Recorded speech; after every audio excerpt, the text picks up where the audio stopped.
todas las epístolas que conforman el Nuevo Testamento. En total son 21 epístolas, ¿sí? Y hay diferentes formas de clasificarlas, diferentes formas de dividirlas. Esta que yo les voy a presentar hoy no es ni la mejor ni la peor, ni es la más popular ni la menos popular. Realmente no he investigado cuál sea la forma de dividir la epístola que más guste o que menos guste. Es simplemente una forma de dividir, ¿sí? Y quizás una forma muy sencilla, y es dividirla como las epístolas paulinas y las epístolas generales. Entonces, si aceptamos que el libro, la carta a los hebreos, la escribió Pablo, porque hay controversia sobre quién escribió la carta a los hebreos, y dentro de la controversia que hay, algunos dicen que la escribió Pablo, como Clemente de Alejandría decía que Pablo fue quien escribió Hebreos, ¿sí? Entonces las epístolas paulinas serían 14 y las epístolas generales serían 7.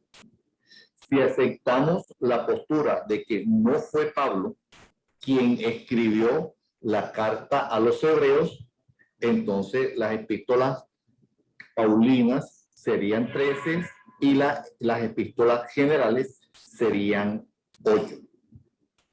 Entonces todo depende en este sentido de con qué precepto, ¿sí? Con qué postura nos alineamos nosotros. Si nos alineamos con que la carta a los hebreos la escribió Pablo, o nos alineamos con la postura de que la carta a los hebreos no la escribió Pablo. Algún comentarista muy famoso dijo: solamente Dios sabe quién escribió la carta a los hebreos. Entonces, tenemos esa postura. Ahora, hay que, y aquí quiero hacer una apología a algunos escritores anónimos, algunos escritores desconocidos, o diríamos más específicamente algunos agiógrafos, escritores sagrados que no valoramos, que no conocemos, ¿sí? Y por ejemplo, uno de ellos es Sóstenes. En la primera carta a los Corintios, capítulo 1, versículo 1. En la segunda carta a los Corintios, ¿sí? Capítulo 1, versículo 1, por ejemplo, en la segunda de los Corintios dice: Pablo, apóstol de Jesucristo por voluntad de Dios, y el hermano Timoteo, a la iglesia que están en Corinto. Entonces, la segunda carta a los Corintios, ¿sí? La escribe en una coautoría de Pablo con Timoteo. La primera carta a los Corintios, ¿sí? Es una coautoría de Pablo con Sóstenes. Si nosotros vamos a Gálatas, ¿sí? Entonces dice: Pablo, apóstol no de hombres ni por hombres, sino por Jesucristo y por Dios el Padre que lo resucitó de los muertos, y todos los hermanos que están conmigo, y todos los hermanos que están conmigo. ¿Cuántos hermanos estaban con Pablo en ese momento? No sabemos, no sabemos. Y todos los hermanos que están conmigo, entonces dice, a las iglesias de Galacia.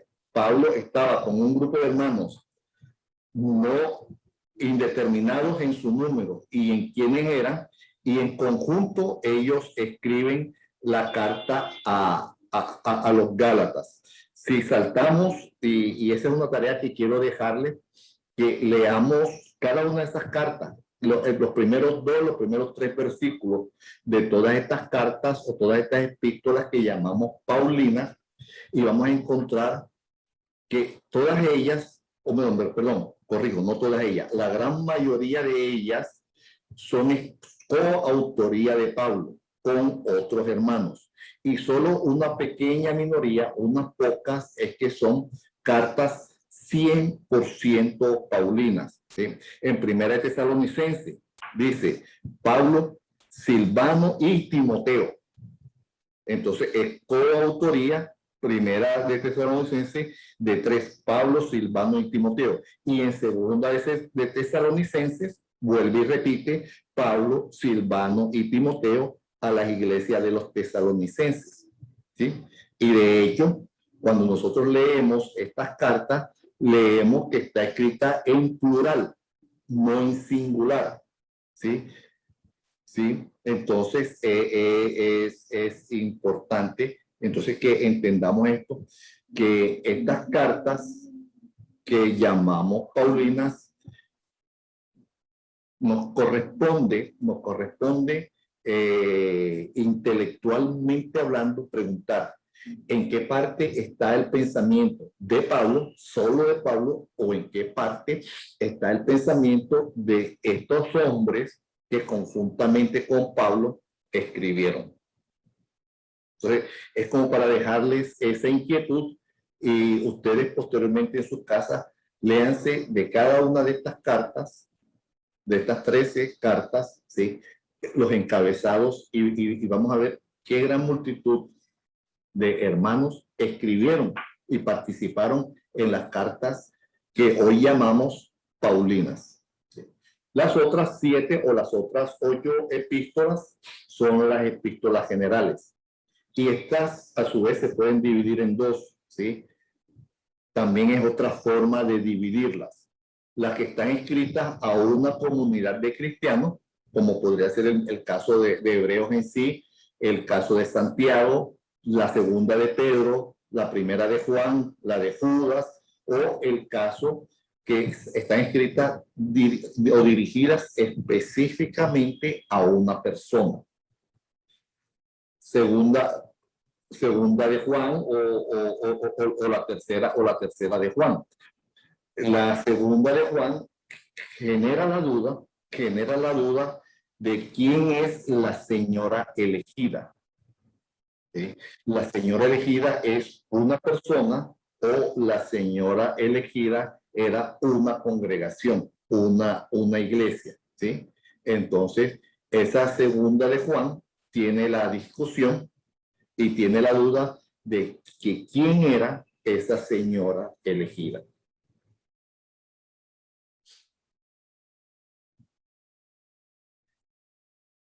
Es importante que nosotros, en cuanto a las cartas paulinas, entendamos todo el itinerario que tuvo Pablo para escribir conjuntamente, y aquí vamos a hacer justicia conjuntamente con otros hermanos, estas 3 cartas, ¿sí?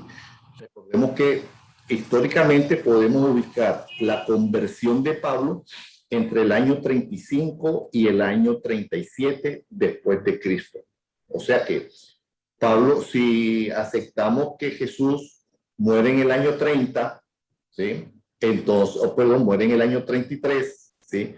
Entonces Pablo se convierte unos 2 a 4 años posterior a la muerte de Jesús. Y allí podemos entender entonces algo importante, que si bien es cierto, posiblemente, y digo posiblemente porque no hay ningún documento histórico que lo afirme, pero de pronto tampoco que lo niegue, ¿sí?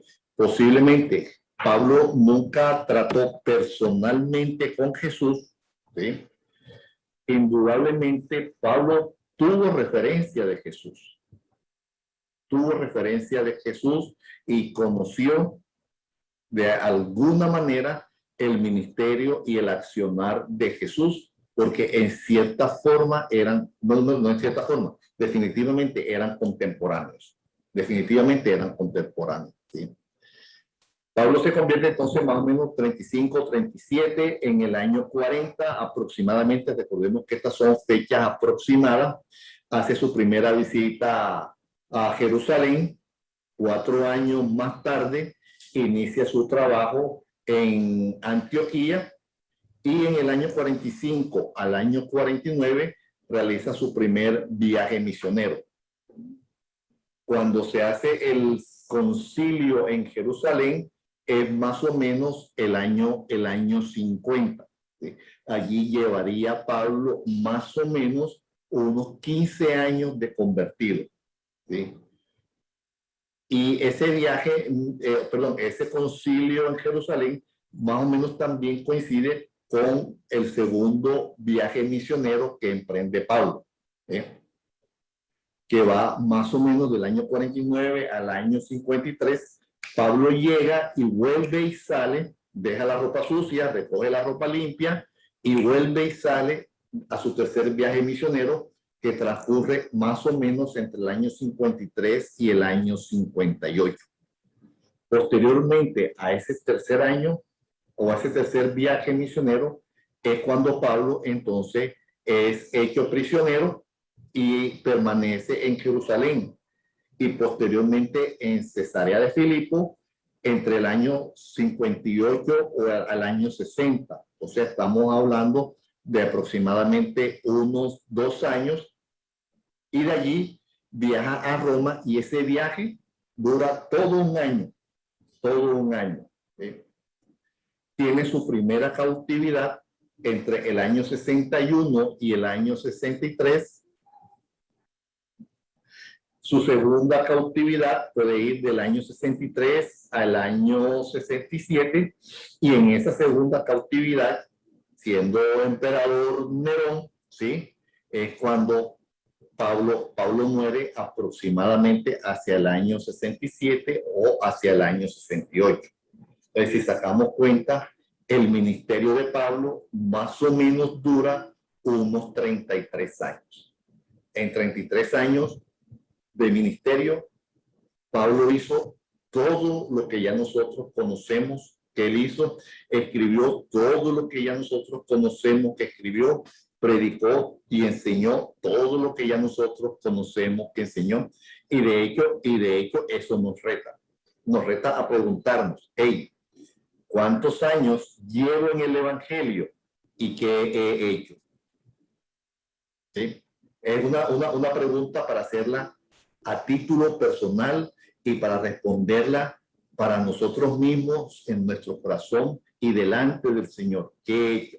Si Pablo en 33 años hizo tanto, ¿sí? ¿Qué he hecho yo en tantos años que llevo en el Evangelio? O en tantos años que llevo en el ministerio, o en tantos años que llevo sirviéndole al Señor. Eso como para entender que estas 13 cartas o 14 cartas, si aceptamos la carta a los hebreos como carta de Pablo, ¿sí? Se escribieron en el transcurso de 33 años y que de pronto nosotros la leemos en un día, pero que un viaje de Pablo implicaba 3, 4 o 5 años de trabajo. Bien, entonces la primera carta que encontramos nosotros en el Nuevo Testamento o epístola, decir carta o decir epístola es lo mismo, lo único que el término epístola es un término griego, ¿sí? Es la carta a los romanos, ¿sí? Y esta la podemos dividir en dos partes, intencionalmente la podemos dividir en dos partes, ¿sí? Que son muy claras, sí, pero también tienen diferencias muy marcadas. La primera parte, que iría del capítulo 1 al capítulo 11, ¿sí? Es una parte netamente doctrinal. Y la segunda parte, que va del capítulo 12 hasta que finaliza la carta, es la parte donde se dan consejos prácticos y cómo debe ser el actuar práctico del cristiano. Entonces, una parte es pura doctrina, otra parte es, bueno, no hables, no digas, sino más bien haz. ¿Qué característica tiene la carta a los romanos? ¿Sí?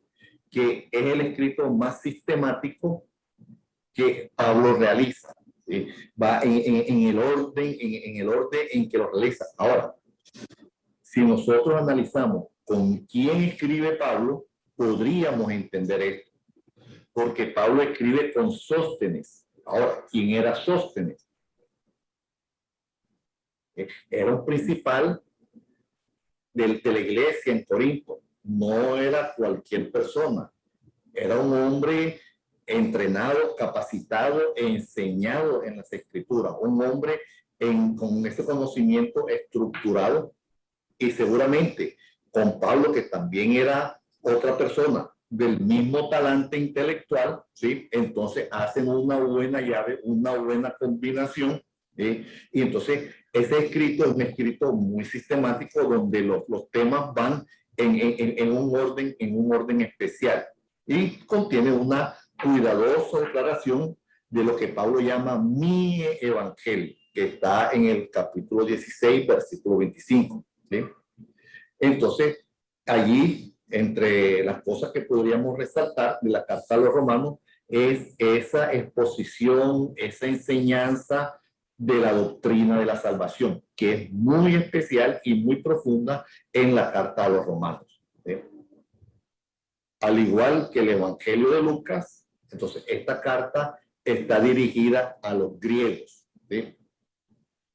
Y fue escrita por allí en el año 57 o en el año 58 después de Cristo. Que si la ubicamos en el tiempo, más o menos fue escrita en el tiempo en el cual Pablo estaba realizando su tercer viaje misionero. La primera carta a los Corintios, ¿sí? Esta la podemos dividir en 5 partes. La primera parte es la condenación de las contiendas que se presentaban en la iglesia de Corintios, del capítulo 1 al capítulo 4. El capítulo 5 y el capítulo 6 habla sobre la necesidad de la disciplina en la iglesia. Palabra que no le gustan a muchas personas, disciplina. Entonces Pablo allí, conjuntamente con Timoteo, entonces hablan sobre la necesidad de la disciplina en la iglesia. Del capítulo 7 al capítulo 14, que es el grueso del cuerpo de la carta, entonces Pablo lo dedica a responder inquietudes que la iglesia había manifestado, ¿sí? Y que lógicamente por motivo de los viajes de Pablo constantemente no había estado el suficiente tiempo con ellos, ¿sí? Y entonces ve la premura, la importancia de responder, y lo hace por escrito para solventar las inquietudes que había. Todo el capítulo 15 es una discusión sobre la resurrección. Recordemos que en aquellos tiempos los saduceos creían en la resurrección, pero los fariseos no creían en la resurrección. Entonces parece que es un tema importante, vital, y dentro de todas las inquietudes, Pablo extrae específicamente es sobre el tema de la resurrección, y ya el capítulo 16, pues son las conclusiones finales de la carta, la primera de los Corintios. Entonces, la característica principal de esta carta es que es la más amplia, es la más larga de las que se atribuyen a Pablo, ¿sí? Y es aquella carta en la cual se discute una gran variedad de temas. De la parte espiritual, la disciplina de la iglesia que ya hablamos, el matrimonio, el celibato, la libertad cristiana, el lugar que debe ocupar la mujer en la iglesia, que todavía hoy día causa escozor, causa problemas, ¿sí? Y causa contienda y divisiones en algunos grupos, el significado y el uso de los dones, que es fundamental, y que de pronto en estos tiempos hemos dejado un poquito de lado la enseñanza sobre esto, la resurrección de los muertos, el derecho de él como apóstol, en fin, una cantidad de temas varios. ¿Sí? En 1 Corintios, el capítulo 16, versículo 8, ubica esta carta también más o menos entre el año 55 y el año 57, quizás corroborado o reforzado con lo que está escrito por Lucas en el libro de los Hechos, el capítulo 19. La segunda carta a los Corintios, ¿sí? Entonces, esta la podemos dividir en 3 partes. La revisión de la relación de Pablo con los Corintios, ¿sí? que va del capítulo 1 al capítulo 7. Habla sobre una parte de la ayuda, ¿sí?, para los judíos cristianos de otras regiones, la recolección de esa ayuda, que solamente lleva un capítulo y un poquito más, ¿sí?, o 2 capítulos, el capítulo 8 y el capítulo 9. Y la tercera parte, que son también 3 capítulos, ¿sí?, encontramos nuevamente a Pablo defendiendo su apostolado. En Primera de Corintios lo hace, y ahora en Segunda de Corintios vuelve Pablo y regresa sobre el mismo tema, ¿sí? Pareciera ser que la gente de Corinto, ¿sí?, como que no estaban muy convencidos de que Pablo fuera realmente un apóstol del Señor. De las cartas de Pablo, o de las cartas que se le atribuyen a Pablo, esta es la más personal. Es la carta que tiene menos doctrina, a diferencia, por ejemplo, de Romanos, ¿sí?, exceptuando también, lógicamente, la que le escribe a Filemón, ¿sí? Pero ahora, el hecho de que sea la que menos doctrina tiene no significa que esté ausente o esté carente de esta parte doctrinal, porque él allí nuevamente, en 2 Corintios, hace énfasis doctrinalmente sobre el tema de la salvación, aun cuando no lo desarrolla como lo desarrolla en otras cartas, ¿sí? Pero la parte personal de Pablo sobresale allí, ¿sí? Posiblemente esta carta fue escrita en Macedonia, por allí en el verano del 55 al 57. Esto lo sacamos, perdón, de lo que está escrito en Hechos capítulo 20. Nosotros vamos a ver que esa década del 50 es la época prolífera de Pablo como escritor. Vamos a encontrar ahora en el orden que tenemos en nuestras Biblias, la carta a los Gálatas. Igualmente, la carta a los Gálatas la podemos dividir en 3 partes. Y me dispensan que de pronto vaya un poquito así como que a la carrera, pero bueno, como lo dije desde el principio, cuando hicimos el Antiguo Testamento y cuando empezamos el módulo del Nuevo Testamento, es tanta la información, pero tanta la información, que en 4 sesiones no alcanzamos a verlo mucho, y es demasiado lo que queda por fuera, ¿sí? Entonces, en esta primera parte de los Gálatas, otra vez Pablo defiende su apostolado. Capítulo 1 y capítulo 2. Así que, mis hermanos, si a ustedes lo atacan por su ministerio, lo atacan por su trabajo en el Señor, no lo aprecian, no le creen mucho, tranquilos, que no somos los primeros y que no vamos a ser los últimos. Ya antes que a nosotros, a Pablo lo hicieron. Y preguntémonos quién era Pablo. ¿Quién era Pablo? Y aún así, Pablo constantemente le tocó defender su llamado, defender su ministerio. En la segunda parte de la carta a los Gálatas, entonces ahora Pablo genera una defensa, una apología de la doctrina de la justificación, capítulo 3 y capítulo 4. Y en la última parte, que corresponde al capítulo 5 y el capítulo 6, da exhortaciones y consejos prácticos para la vida cristiana. Característica de esta carta es que no está dirigida, aun cuando lo creíamos y aun cuando lo pensábamos, no está dirigida a una iglesia en particular, sino a un grupo de iglesias que estaban en la región de Galacia. La región de Galacia, geográficamente en aquella época, en el Asia Menor, era la región más grande geográficamente hablando. Y de hecho estaba dividido en 2 regiones, en 2 Galacias. Una de predominancia romana y otra que era de predominancia judía o predominancia griega, no recuerdo muy bien en este momento, ¿sí? Entonces, era una zona muy amplia, muy vasta, ¿sí? Entonces, no era una sola iglesia, una sola congregación que estaba en esa región. Era un grupo de iglesias que estaban en esa región y a todos ellos fue escrita esta carta, ¿sí? Entonces, estaba la Galacia del Norte, ¿sí?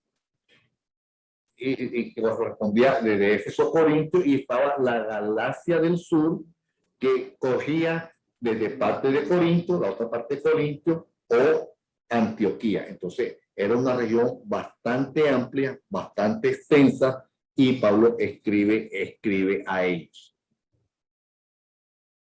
La carta a los Efesios, ¿sí? Es una carta bien interesante que a mí me gusta. Es dividida en dos partes. La parte doctrinal sobre la unidad de la iglesia, ¿sí? El capítulo 1 al capítulo 3, y la parte práctica sobre la exhortación, sobre los consejos, sobre la motivación a vivir una verdadera vida convertida al Señor, ¿sí? Pero también a vivir en unión, a vivir en la unidad, que va del capítulo 4 al capítulo 6. ¿Sí? Al igual que la carta a los romanos, tiene un carácter general, ¿sí? Tiene similitud con la carta a los colosenses, aun cuando paradójicamente también tiene grandes diferencias con ella. La crítica textual, ¿sí? Dice que la palabra en Éfeso, que está en el capítulo 1, versículo 1 de esa carta, ¿sí? Cuando Pablo escribe, Pablo, apóstol de Jesucristo, por la voluntad de Dios, a los santos y fieles en Cristo Jesús que están, y termina diciendo, en Éfeso, esa palabra final no se encuentra en los manuscritos más antiguos. ¿Sí? Marción, un erudito antiguo, ¿sí? Le dio el título de la carta a los laodicenses. ¿Y por qué Marción le dio el título de carta a los laodicenses? Porque en Colosenses 4:16, Pablo escribe, cuando esta carta, lo que le escribe a los colosenses, dice, cuando esta carta, esta que le estoy escribiendo a ustedes, colosenses, haya sido leída entre vosotros, hace que también se lea en la iglesia de los laodicenses, y que la de los laodicenses la lean ustedes. Pregunta del millón. ¿Qué se hizo la carta a los laodicenses? ¿Cierto? Entonces, allí están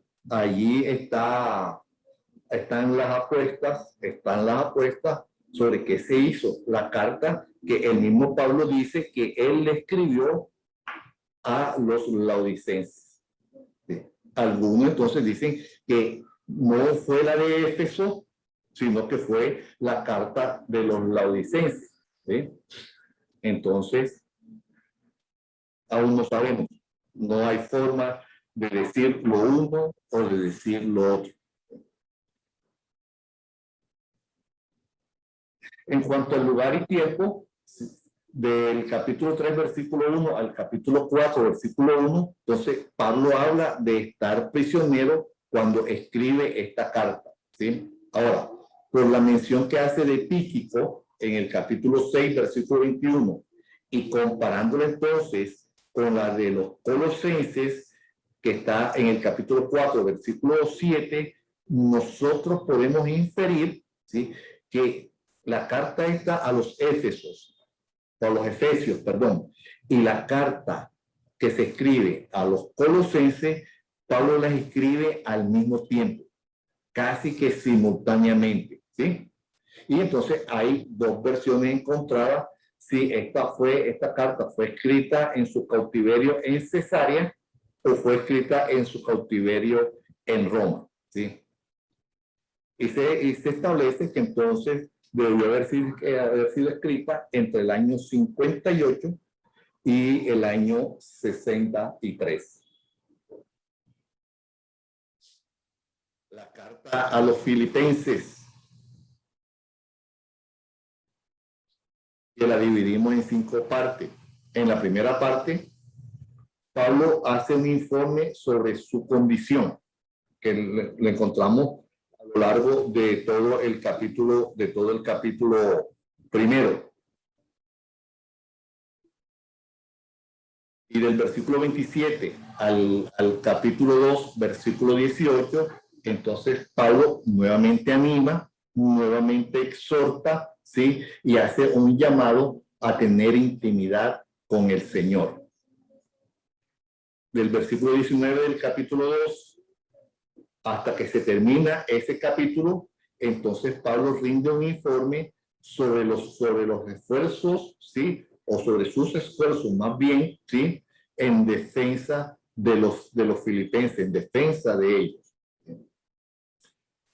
Todo el capítulo 3, entonces Pablo lo dedica, ¿sí? A dar algunas precauciones contra el judaísmo y contra algunos errores que estaban surgiendo referente a la doctrina de la autojustificación. Y por último, entonces tiene otra parte final sobre las exhortaciones y los agradecimientos. Al igual que Segunda de Corintios, que dijimos que es la carta más personal que Pablo tiene, esta también es una carta de corte personal, no tanto como la de Segunda de Corintios, pero sí es una carta con un fuerte tinte personal. Igual que la Segunda de Corintios, no hay mucha doctrina en esta carta, ¿sí? Ni mucho aspecto práctico, como lo hay en otras cartas, ¿sí?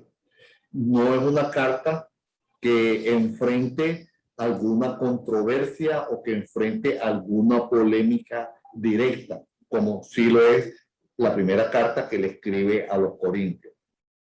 Se establece o se estima que esta carta fue escrita ya en los primeros años de la década del 60, 61, 62, 63 aproximadamente, pero que tiene un propósito, un objetivo que se divide o que podemos establecer en 4 partes. Primero, expresar su gratitud por cuánta generosidad tenían los filipenses. 2, testificar de su amor, del amor de Pablo por ellos, ¿sí? Y que ellos, como lo dice Pablo en la carta, se constituyeron en su corona en el Señor. O sea, Pablo se enorgullecía, y allí lo dice, palabras más, palabras menos, se enorgullecía, el orgullo de Pablo en su ministerio. Lo que Pablo tenía para mostrar en su ministerio eran los filipenses, la gente de Filipo, ¿sí? Consideró de su incumbencia alertar sobre los peligros de dentro de la iglesia y las amenazas que se levantaban fuera de la iglesia. Y también fue exhortar a la iglesia, su iglesia más amada, a vivir gozosamente, sin importar que él estuviese preso, y a que conllevara una verdadera vida cristiana. De hecho, algunos eruditos dicen que la carta a los filipenses es una oda a la libertad que escribe Pablo cuando paradójicamente él estaba encarcelado. Él escribe también a los colosenses, y esta carta a los colosenses la podemos dividir en 2 partes. La parte doctrinal, nuevamente va ese corte de Pablo de una parte doctrinal y una parte práctica, ¿sí? Enfatizando el único significado de Cristo. Y en cuanto a la parte práctica, entonces dando diversas directrices, diversas recomendaciones, exhortaciones, motivaciones a la iglesia en Colosa, ¿sí? En su parte formal, como característica de esta carta, tenemos que, a diferencia de la carta a los Efesios, Esta sí es de carácter polémico. En esta Pablo denuncia directa y abiertamente los errores que amenazan a las iglesias en Colosas, ¿sí? Por el lado material, entonces Pablo muestra una gran afinidad con la carta a los Efesios, ¿sí? El contenido principal de la carta a los Efesios es teológico, pero el contenido principal de la carta de Pablo a los colosenses es cristológico, ¿sí? Vale la pena decir que la carta a los Efesios es solo escrito de Pablo, mientras que esta carta a los colosenses es una coautoría de Pablo con Timoteo, ¿sí? Esta carta tiene 155 versículos, ¿sí? Perdón, 155 versículos. En Efesios, ¿sí? Contienen 70 expresiones paralelas en Colosenses. O sea, son cartas muy paralelas como si fueran de los evangelios sinópticos. Son cartas sinópticas, cartas muy paralelas. Y más adelante vamos a encontrar otro caso de cartas muy paralelas, ya con Pedro y Judas, pero ya vamos a llegar allá, ¿sí? Probablemente Pablo escribe esta carta estando en Roma, ¿sí? Si no a mediados, hacia el final de su arresto domiciliario, y entonces eso lo ubica, o de primer arresto, pues lógicamente esto lo ubica entre el año 60 y el año 62. Primera y segunda de Tesalonicenses son otras cartas que me gustan mucho, porque de por sí a mí el tema escatológico y el tema apocalíptico me fascina, es mi tema preferido en la escritura, es el tema que yo amo y estudio y no termino de estudiar. Y me gustan primera y segunda de Tesalonicenses porque son las cartas en las cuales Pablo aborda estos temas, ¿sí? Entonces, primera Tesalonicenses la dividimos en dos, en una parte de la defensa de Pablo, que es el capítulo 1, el capítulo 2 y el capítulo 3, y ya del capítulo 4 y el capítulo 5, entonces Pablo hace exhortaciones prácticas y hace las subconsideraciones acerca de la venida del Señor y para qué le digo mentira. Esos dos capítulos son los que más me gustan de esta carta. Eso sin lugar a dudas, para mi gusto, eso es una delicia para mí estudiarlo, ¿sí? Característica de Primera Tesalonicense: el interés práctico predomina ampliamente sobre el doctrinal. Y aunque el elemento polémico no está totalmente ausente, ¿sí? No es que sea muy sobresaliente, no, ¿sí? La carta es primeramente de direccionamiento práctico, de instrucciones, de motivación para una fiel, pero también perseguida iglesia, ¿sí? Cuyo conocimiento es todavía deficiente. Es una iglesia que no es madura, sino que va en el camino de la madurez, ¿sí? Que puede que sea un poco débil, ¿sí? Que puede que desfallezca un poco en su corazón, ¿sí? Que puede que tenga cierto rasgo de inactividad, como ocurre en muchas congregaciones hoy día, y que entonces por eso requiere del consejo. Esos son los ingredientes y son la motivación del consejo que hace Pablo, ¿sí? Doctrinalmente hablando, y por eso me gusta esta carta, doctrinalmente hablando, es una carta escatológica. Indudablemente, es una carta escatológica. Si queremos estudiar escatología, profundizar en escatología, no podemos dejar de estudiar Primera Tesalonicenses, ¿sí? Se refiere muy brevemente Pablo cuando hablamos de la segunda venida de Cristo, el término real, el término exacto es el regreso de Cristo como el Señor de la gloria, ¿sí? Y encontramos al menos 6 referencias referente a la parusia, ¿sí? En esta carta, que realmente es corta porque son apenas 5 capítulos.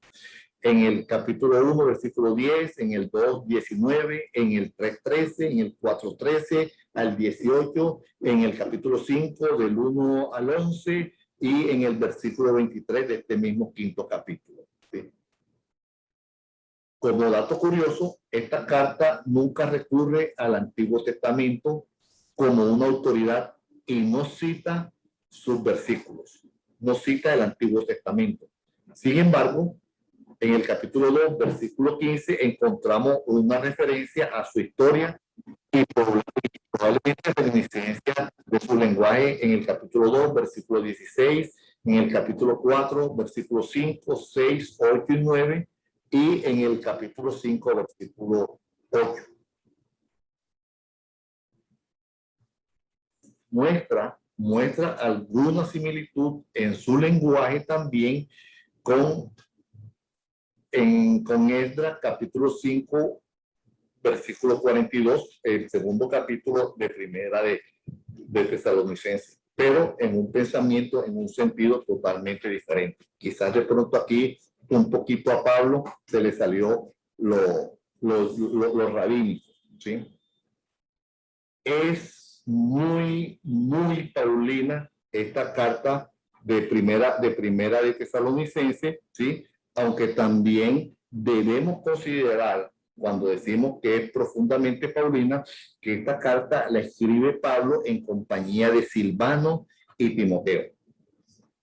Entonces, hay que considerar y sopesar muy profundamente paulina. Entonces, esto es importante, ¿sí?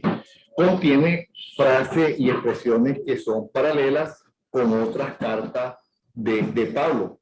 Y es importante entonces asociar estas otras cartas de Pablo conjuntamente con quien Pablo las escribió para entonces encontrar este paralelismo, específicamente con las que están dirigidas a los corintios. Entonces, ¿con quienes Pablo escribió la carta a los corintios? Debemos recordar que la primera la escribió en compañía de Sóstenes y que la segunda la escribió en compañía de Timoteo. Entonces, hay que entender eso para encontrar ese paralelismo, y por eso algunas veces vamos a tener que preguntarnos qué de lo que estoy leyendo es pensamiento 100% paulino y qué de pronto es pensamiento del otro autor que también Dios utilizó para coescribir estas cartas. Esta carta se atribuye a que Pablo la escribió, ¿sí?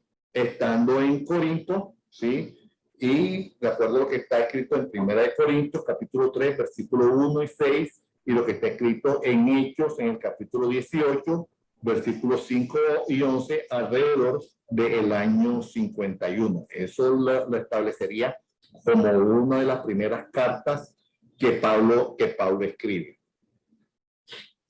Pero también Pablo le escribe una segunda carta a los tesalonicenses,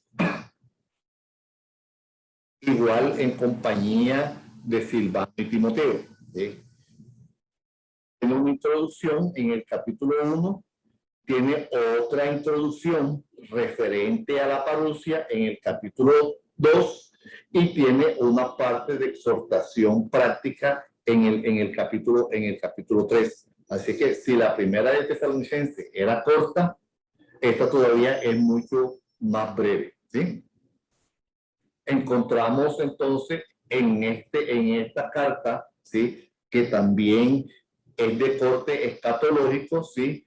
Pasajes apocalípticos en el capítulo 2, prácticamente en todo el capítulo, desde el versículo 1 hasta el versículo 12, ¿sí? Entonces, allí Pablo habla de cómo un profeta que advierte a su amada iglesia sobre el regreso de Cristo, ese regreso de Cristo va a ser precedido por una gran apostasía y por la revelación de lo que Pablo llama el hombre de pecado y que Juan llama el anticristo, ¿sí? Entonces, son dos nominaciones de dos personas diferentes, Pablo una y Juan otra, sobre el mismo tipo, o el mismo personaje nefasto que aparecerá de pronto no muy, dentro de no muy mucho tiempo en la historia de la humanidad. Ese anticristo que llama Juan, o este hombre de pecado, hijo de perdición, que le llama Pablo. Probablemente fue escrita también en el año 51, pocos meses después que Pablo escribe la primera carta a los tesalonicenses. ¿Sí?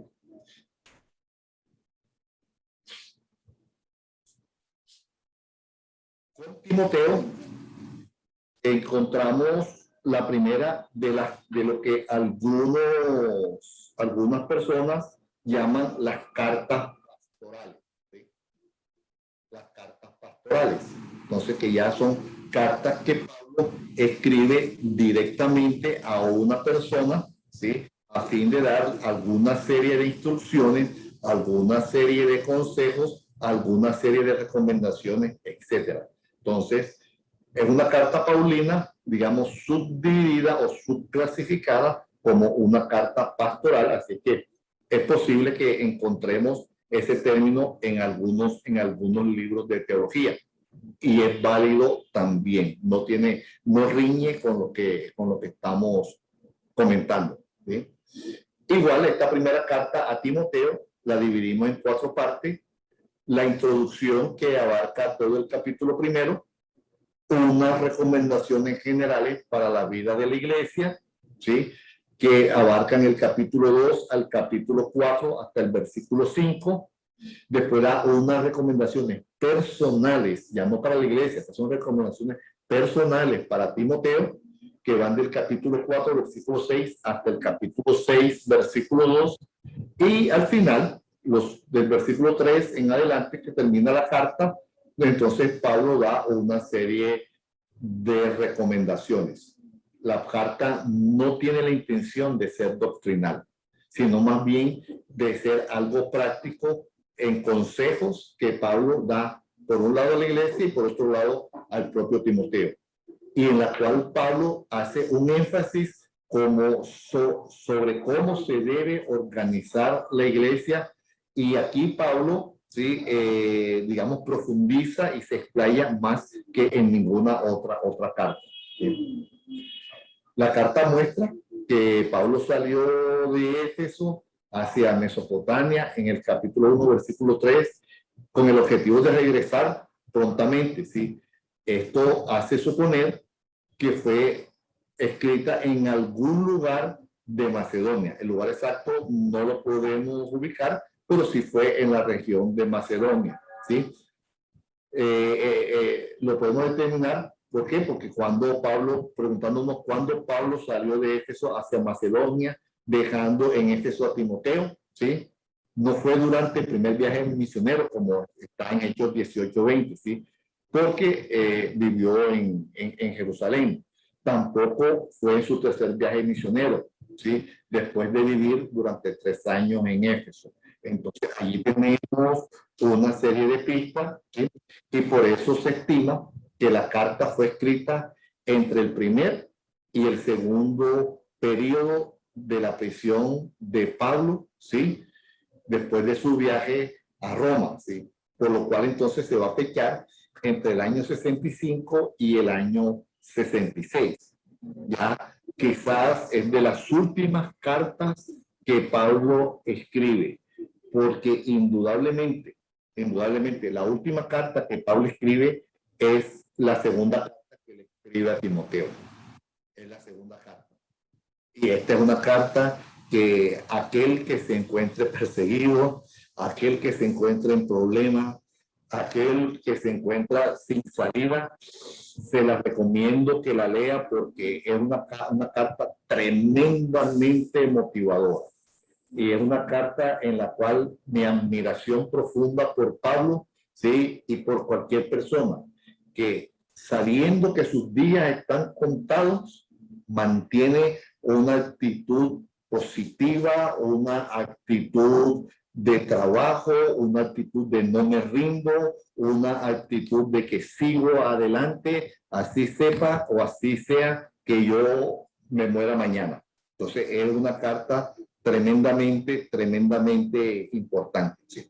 En esa carta, y una de las cosas que admiro profundamente de esa carta es lo que Pablo escribe en el capítulo 4 del versículo 6, le escribe a Timoteo, porque ya yo estoy a punto de ser sacrificado y el tiempo de mi partida está cercano. Impactante eso,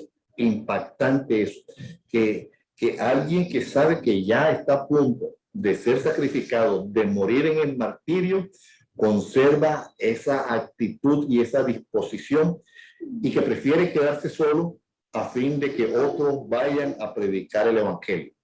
Y a renglón seguido, en el versículo siguiente, que es el versículo 7, creo que debe ser el epitafio de todo cristiano. He peleado la buena batalla, he acabado la carrera, he guardado la fe. Cristiano que se respete, yo creo que debe decir, pongan 2 Corintios 4:7 en mi epitafio. Puedo equivocarme, sí, pero bueno, yo realmente quiero que me cremen cuando muera, pero si quisiera que me enterraran, quisiera que pusieran eso en mi epitafio.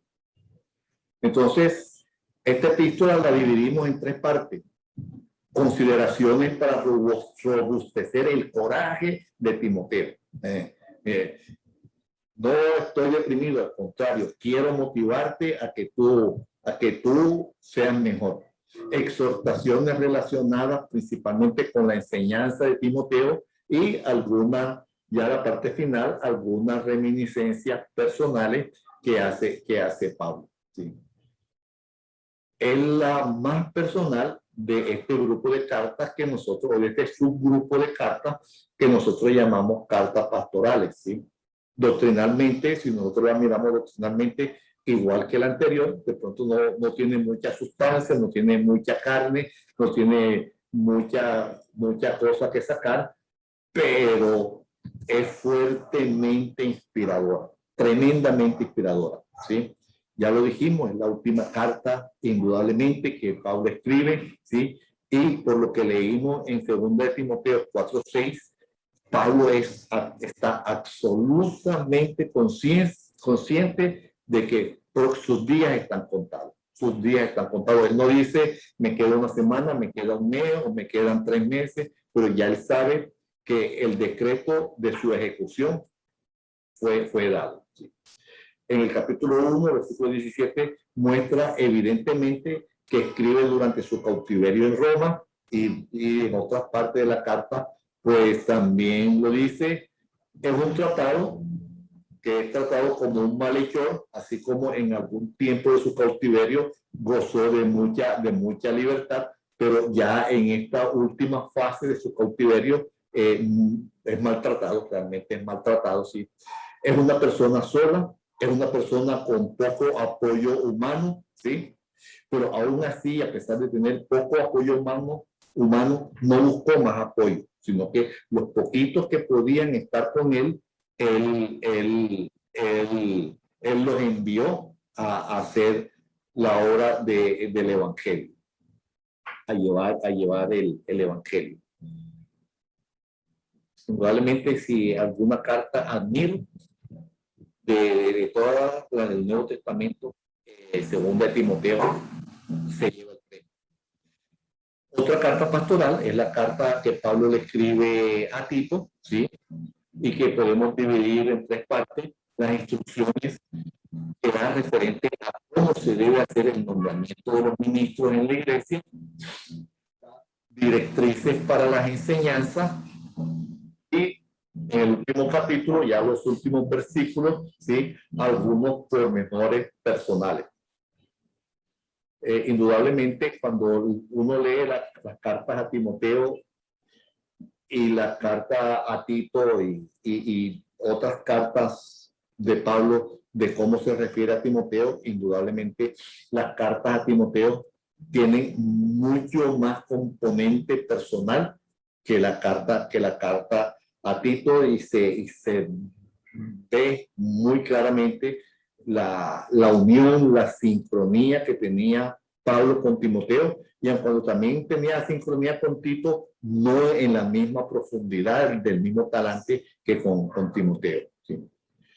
En ninguna otra parte hace Pablo un llamado más genérico para impulsar la relación esencial entre la verdad evangélica y la más pura moralidad que en esta carta que le escribe a Tito.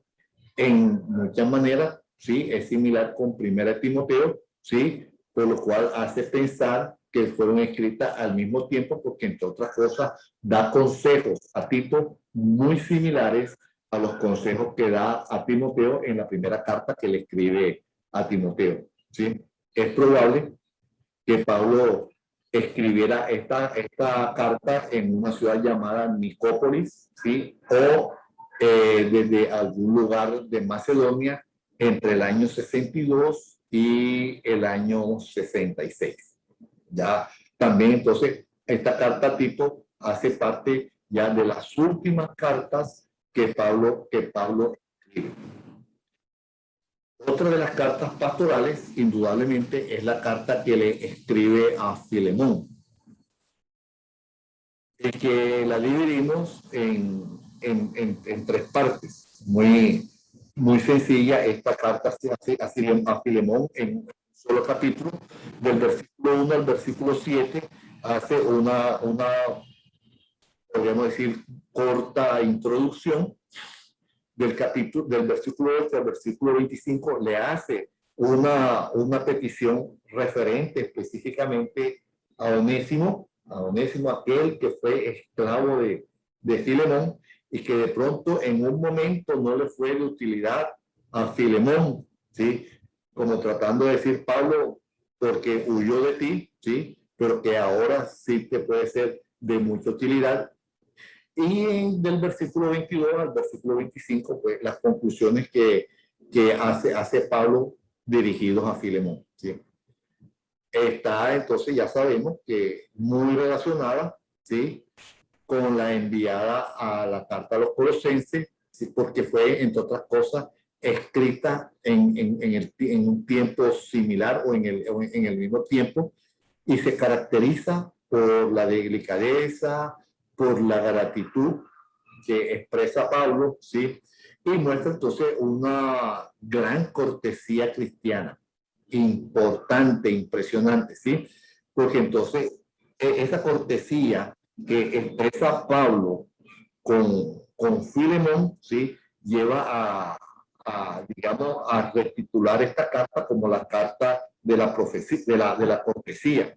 Pablo pudo haber escrito a Filemón desde una posición de autoridad espiritual, desde una posición de ministro, ¿sí? Pero Pablo no lo hizo, hizo todo lo contrario. Pablo más bien le dice, te ruego por amor, siendo como soy, anciano, y ahora además de anciano, prisionero de Jesucristo, ¿sí? Pablo entonces utiliza mucha cortesía cuando le escribe a Filemón, te ruego por mi hijo Onésimo, a ese que engendré en mis prisiones, el que en otro tiempo se fue inútil, pero ahora a ti y a mí nos es muy útil. Impresionante. Entonces, esa cortesía con la que Pablo escribe a Filemón lo hace merecedor de esta carta, de ese merecido título de carta de la cortesía. Cuando pudo haberlo escrito, Pablo pudo haber escrito en otros términos. Y de hecho, también muestra la humildad de Pablo al momento de querer imponer su autoridad también, es cierto, ¿sí?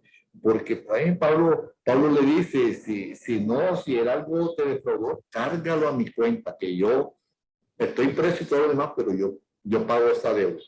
Entonces, qué impresionante esa forma tan cortés como Pablo le escribe a Filemón y tan humilde al mismo tiempo. Bueno, ya aquí entramos en lo que algunos también llaman las cartas universales, ¿sí? La carta a los hebreos, que la dividimos en cuatro partes, la superioridad de Cristo como mediador, capítulo 1 al capítulo 4, y del capítulo 5 al capítulo 7, ¿sí? Encontramos cómo el escritor de estas cartas describe a Jesús como el sumo sacerdote y hace su apología y su comparación con Melquisedec. Posteriormente, del capítulo 8 hasta el capítulo 10, versículo 18, entonces se concentra en la preeminencia del nuevo pacto, de ese pacto que es mediado por Jesucristo y que fue anunciado desde allá, desde la época de Jeremías. Y ya del capítulo 10, del versículo 19 hasta que termina el libro, capítulo 13, versículo 25, entonces el escritor de la carta a los hebreos, ¿sí?, hace la aplicación de las verdades presentadas y da un epílogo, una conclusión personal. Esta carta no parece carta, esta más bien parece un sermón, una predicación. No empieza como carta, no tiene estructura como carta, ¿sí? Pero se ha clasificado como una carta, ¿sí? El que escribe esta carta, ¿sí?, indudablemente cree firmemente en la inspiración de las escrituras, ¿sí?, y es una persona muy conocedora del Antiguo Testamento, ¿sí? Pero al mismo tiempo, el mejor griego de todos los escritos del Nuevo Testamento, incluyendo Lucas y Hechos de los Apóstoles, escrito por Lucas, ¿sí? Este es el mejor griego que nosotros encontramos en todo el Nuevo Testamento. Perdón. Es un griego muy puro, muy elegante, muy exótico. Mejor que el griego de Lucas. Ay, ay, ay. Mejor que el griego de Lucas, ¿sí? Ahora, ¿para quién fue escrita? Es la pregunta. Puede ser que haya sido escrita por un judío o por un creyente gentil, no sabemos. No contiene datos cronológicos, por lo cual es difícil determinar cuándo fue escrita. El consejo o el consenso general es que se puede ubicar antes de la destrucción de Jerusalén. Y recordemos que la destrucción de Jerusalén ocurrió en el año 70 después de Cristo, cuando el general Tito con su ejército arrasó con Jerusalén, ¿sí? Bueno, más el ejército que el general Tito, ¿sí? ¿Sí? Entonces, esta carta sí la podemos ubicar antes del año 70, ¿sí? Porque las frases utilizadas en la carta hacen suponer que la administración en el templo estaba vigente, por lo que dice el capítulo 8, versículo 4, el capítulo 9, versículo 6 y versículo 9, el capítulo 10, versículo 1 y el capítulo 13, versículo 10. Entonces, allí la tenemos. Vamos para otra carta universal, que es la carta de Santiago. Este Santiago es el hermano del Señor Jesús, Santiago. Esta epístola, a diferencia de todas las precedentes, no puede ser fácilmente dividida, porque esta carta parece es una serie de consejos, ¿sí? Da consejos sobre las pruebas, da consejos sobre las tentaciones, da consejos sobre la palabra de Dios, sobre las personas, aconseja sobre la realidad, aconseja sobre el hablar en lengua, sí, aconseja sobre el hombre sabio y de entendimiento, aconseja sobre el mundo, aconseja sobre el regreso del Señor, y cada uno de estos consejos, sí, va con la procura de un fin, de un objetivo, bien sea madurez, bien sea firmeza, bien sea dar fruto, bien sea tener un comportamiento imparcial, bien sea tener un control adecuado, sabiduría, sumisión y dependencia de Dios, en fin, todo depende. Entonces, cada consejo que da esta carta se hace con un propósito definido para conseguir un fin específico. Igual entonces tampoco es difícil, perdón, también es difícil clasificarla como una carta.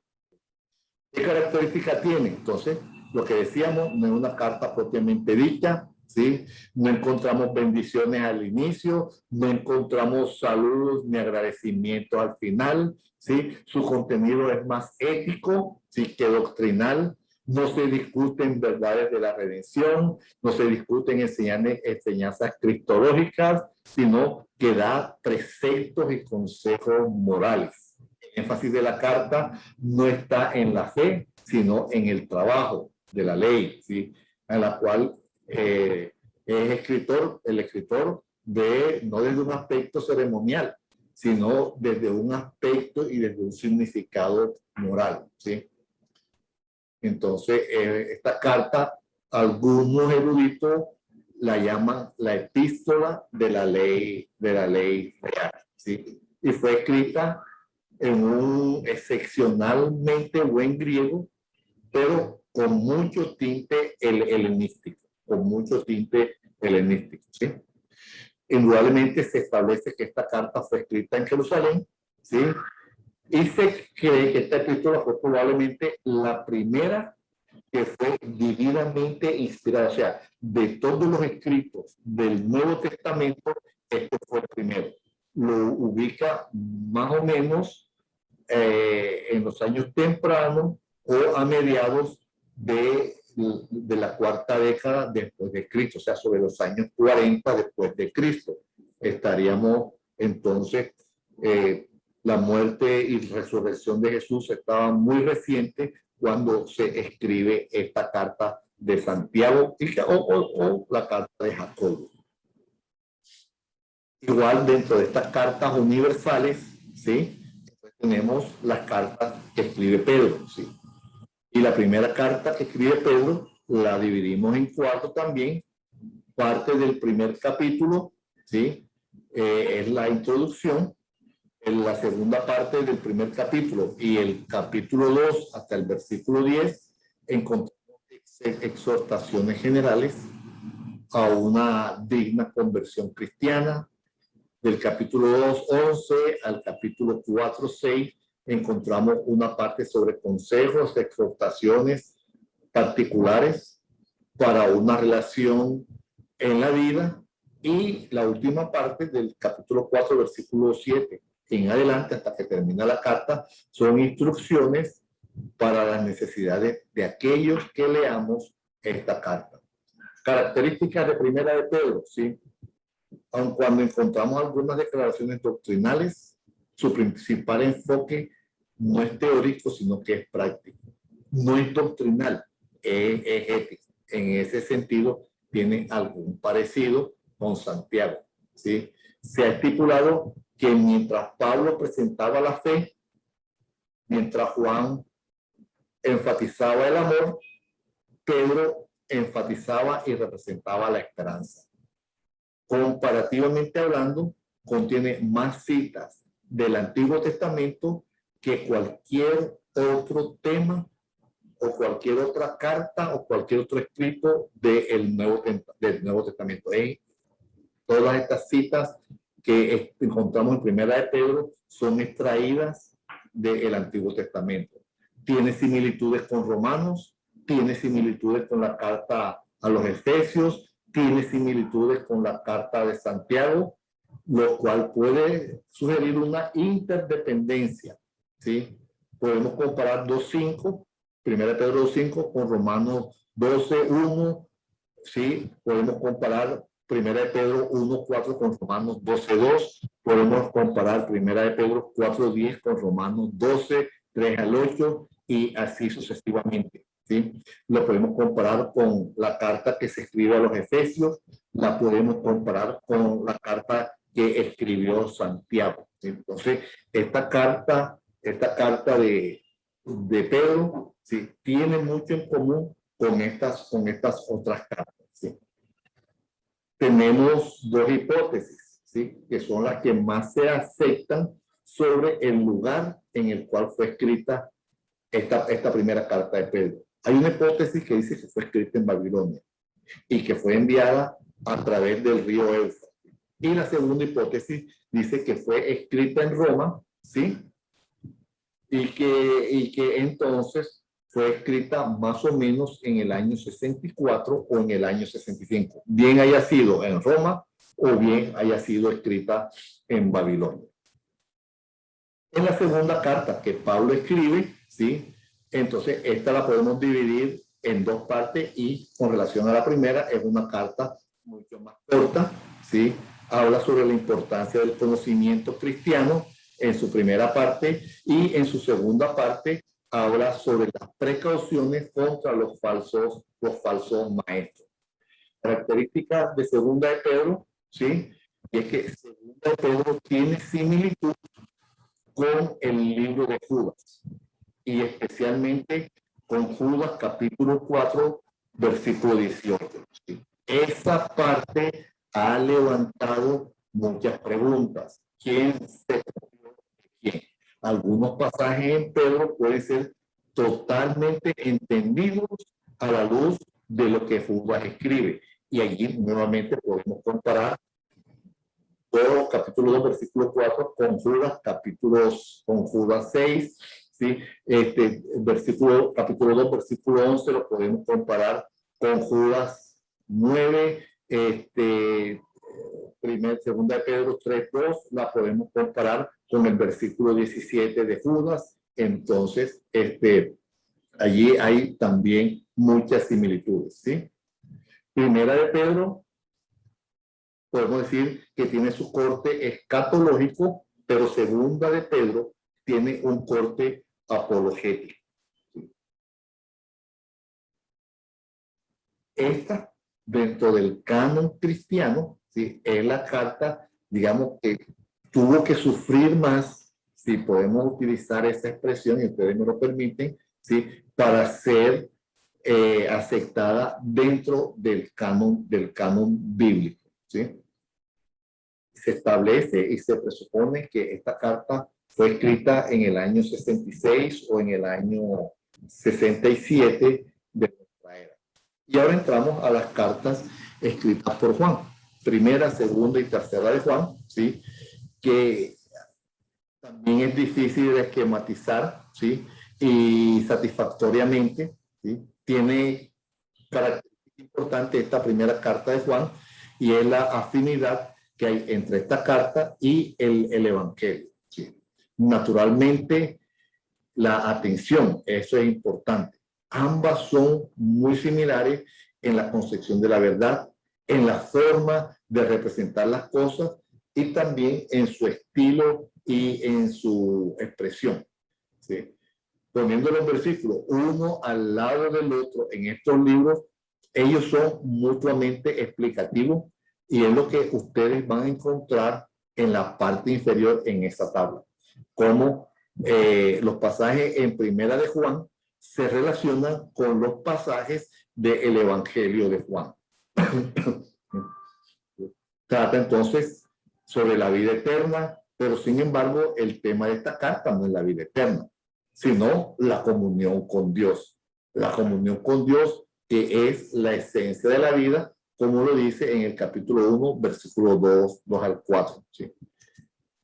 En cuanto al tiempo y al lugar, la composición de esta carta favorece el entendimiento o la posición de que fue escrita en Éfeso más o menos entre el año 90 al año 98. ¿Sí? Dan un rango de 8 años que pudo haber sido escrita esta carta. La segunda de Juan también es una carta difícil, ¿sí? Esquematizarla satisfactoriamente, ¿sí? Tiene características, es que junto con la tercera de Juan han sido llamadas epístolas gemelas o cartas gemelas. ¿Sí?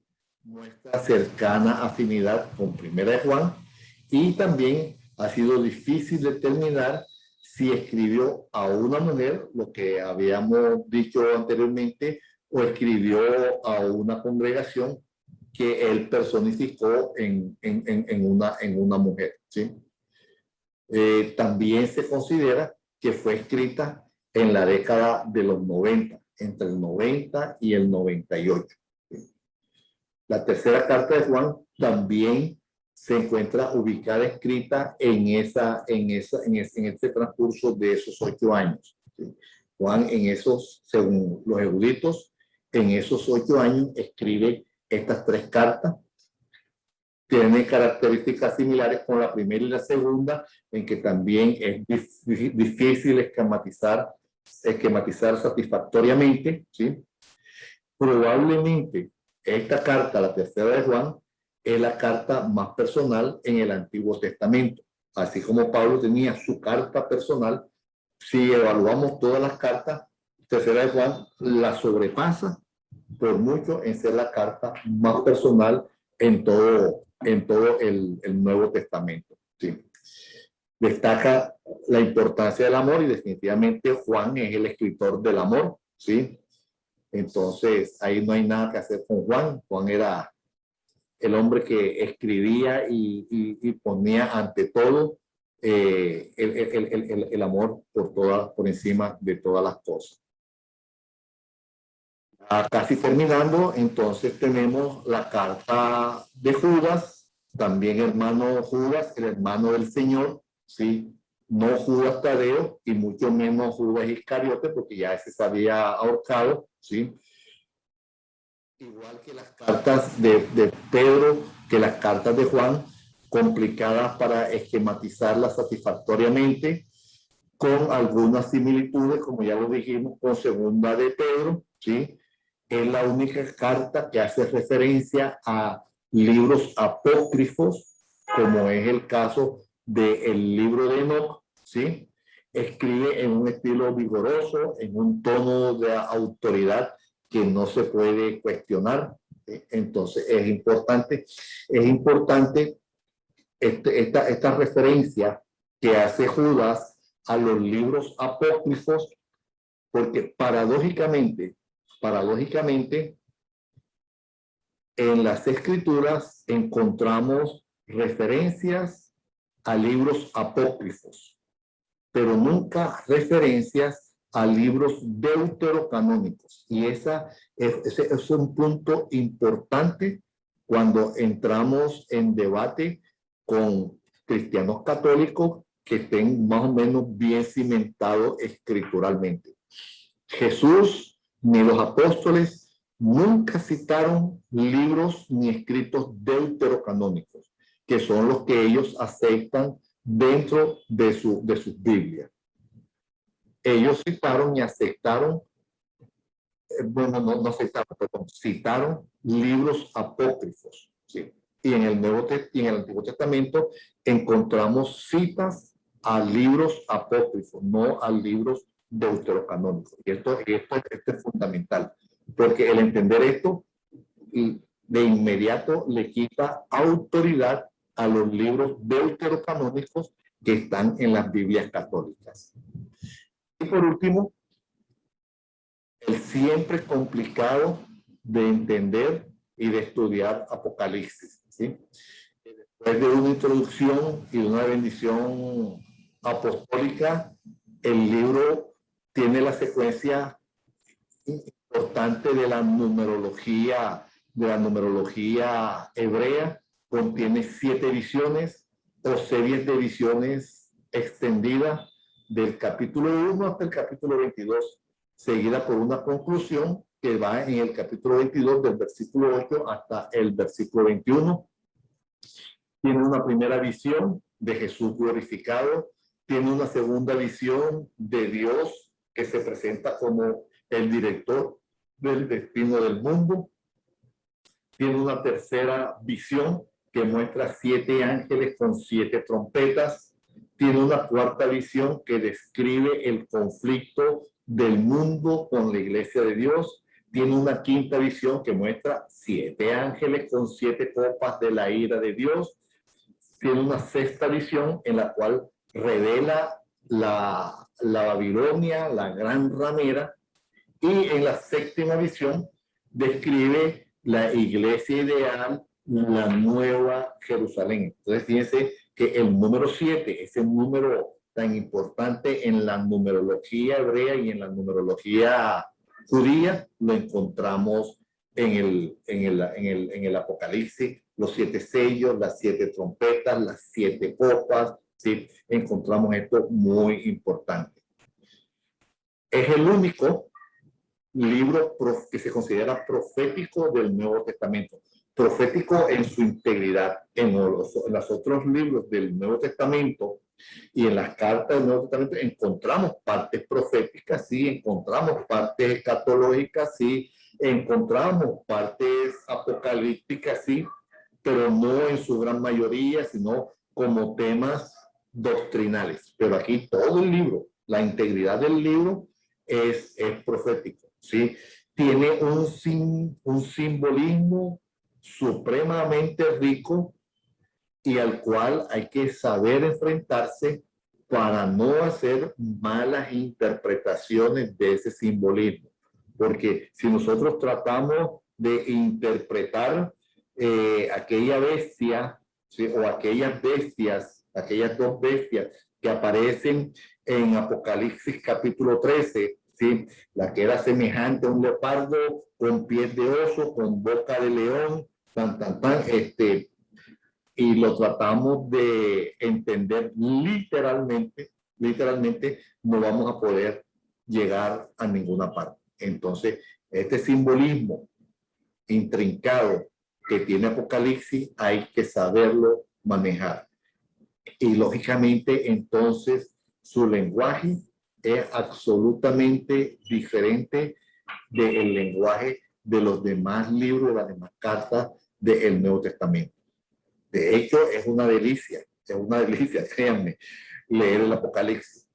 Pero entenderlo implica horas, días, meses, años de dedicación, de estudio profundo, de aprender y desaprender, de consultar otras fuentes bibliográficas dentro de las escrituras, interrelacionarlo con muchos libros proféticos y no proféticos de las escrituras para poder entonces empezar a vislumbrar una interpretación sana y adecuada de este libro. Indudablemente el libro que despierta dentro de lo escatológico y dentro de lo apocalíptico más complicaciones, más posiciones teológicas diversas, más interpretaciones diversas que casi ningún otro libro.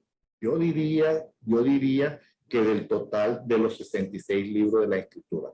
Sí, es tremendamente polémico toda la doctrina que sale de este libro del Apocalipsis. ¿Sí? Existen dos posturas referentes al tiempo en que fue escrito el Apocalipsis. Unos dicen que fue al final del reinado de Domiciano, entre el 95 y el 96, y otros dicen que fue entre la muerte de Nerón y la destrucción de Jerusalén, entre el 68 y el 70. La mayoría de la gente, la mayoría de los eruditos se van por la primera postura, al final del reinado de Domiciano, por allá 95 al 96 de nuestra era, e indudablemente es considerado el último libro que se escribió del Nuevo Testamento y de la Biblia. Mis hermanos, yo agradezco estos cuatro con el Nuevo Testamento y 4 con el Antiguo Testamento, estos 8 tiempos, las 8 sesiones que estuve con ustedes y que ustedes tuvieron que soportarme, ¿sí? Y bueno, no es todo lo que hay para decir ni del Antiguo ni del Nuevo Testamento. Es infinitamente más lo que queda por decir que lo que se ha dicho.